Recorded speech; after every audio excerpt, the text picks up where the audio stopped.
Do you know why James Victore is a sexy motherfucker? It's because I say so.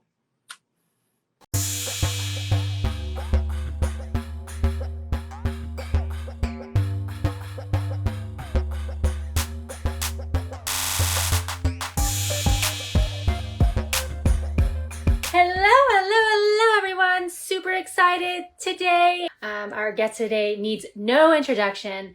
It's Mr. James Victore, and he is a MoMA artist, designer, author, motivational speaker, and I could not be more excited to introduce him to all of you little dragons. I have tons of burning questions.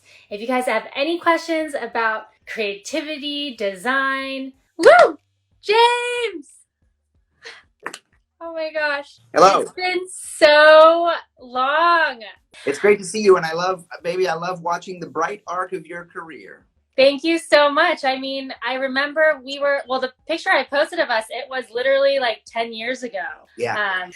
Hey, darling, what can we talk about today? So I would like for you to tell us a little bit about you and how you became the great James Victore that we all love, admire, and adore. Because I've known you for such a long time, and I just want everyone to get to know you and share about what you do. You know, it's a funny thing. I was on a coaching call earlier today, and this guy, he needed to step up his game, his marketing game. I said, dude, I need you to be bold. I want you to be audacious. And he's like, nah. And I said, okay, listen, it goes like this. Do you know why James Victore is a sexy motherfucker?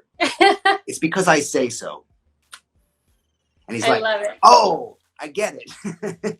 So, Dot, for the uneducated on the James Victore scope, I started as a designer. I started because I was a designer, and I gave a damn. I gave a shit. So I started making political, social, cultural posters and kind of made a name for myself there. But I'm a much better teacher. So what I did is I started to try to recraft my career and everything I've learned and everything I care about into teaching professionals how to own their creativity. Like I know how hard it is just to be creative, just to grow up creative and to hold on to that. When I have a whole history of people slapping me down, don't be so loud. Why do you have to draw on things? Why do you, like this? Why do you have to sing all the time? Why do you have to play and have joy in your life? Right? And I know how hard it is when we become adults and then we want to get paid for that creativity, paid for that thing that makes us vulnerable. So I'm like Moses for creative people. I set them free. I love that. So I want to talk a little bit about imposter syndrome, because this is super trending on Instagram, and all of us, at least myself even, suffer from imposter syndrome. Have you ever had imposter syndrome, and how did you deal with that? I have it right now. Imposter syndrome isn't imposter syndrome. It's self-worth syndrome. It's this deep embedded feeling that we all have that it's like, we're not worthy.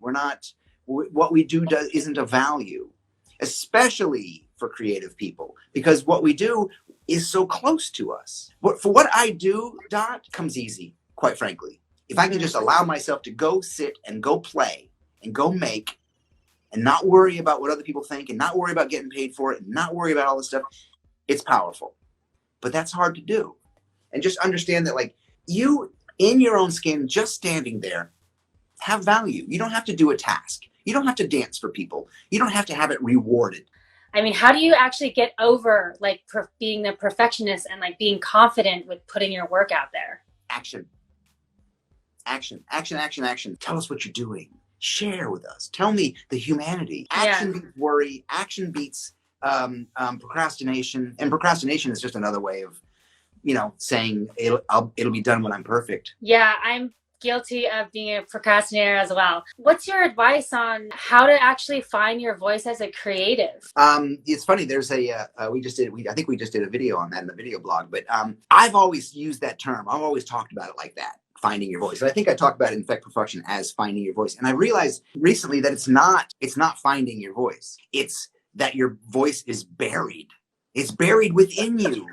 It's buried by the inner critic. It's buried by your ego. It's buried by the trauma you received at art school. If we can just allow it. If we again, self-worth, it comes back to that. If we can just understand that the beauty that we have inside of us, the value that has, and quite frankly, it's not about the work at all. It's about your ability to just get it out the door, your ability to just do it again and again and again and again.